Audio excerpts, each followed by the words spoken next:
உன்னத பாட்டு மூன்றாம் அதிகாரம். ராக்காலங்களில் என் படுக்கையிலே என் ஆத்தும நேசரை தேடினேன். தேடியும் நான் அவரை காணவில்லை.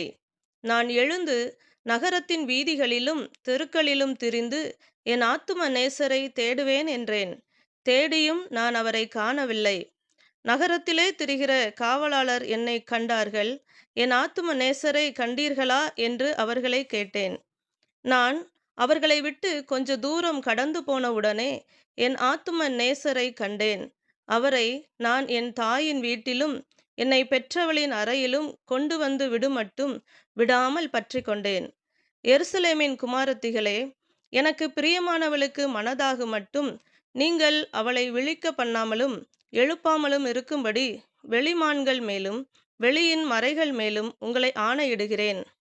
வெள்ளைப்போளத்தினாலும் சாம்பிராணியினாலும் வர்த்தகருடைய சகலவித கந்த பொடியினாலும் உண்டாகிய வாசனையை வீசி தூப ஸ்தம்பங்களைப் போல் வனாந்தரத்திலிருந்து வருகிற இவர் யார்? இதோ சாலமோனுடைய மஞ்சம்.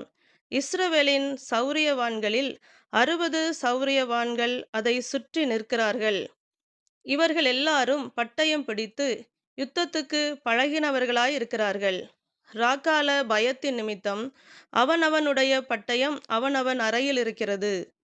சாலமோன் ராஜா தனக்கு லீபனோனின் மரத்தினால் ஒரு இரதத்தை பண்ணுவித்தார்.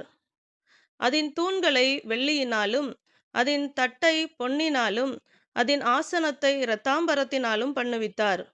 அதன் உட்புறத்திலே எருசலேமின் குமாரத்திகளின் நிமித்தம் நேசம் என்னும் சமுக்காளம் விரித்திருந்தது. சீயோன் குமாரத்திகளே, நீங்கள் புறப்பட்டு போய் ராஜாவாகிய சாலமோனின் கல்யாண நாளிலும் மனமகிழ்ச்சியின் நாளிலும் அவருடைய தாயார் அவருக்கு சூட்டின முடியோடிருக்கிற அவரை பாருங்கள்.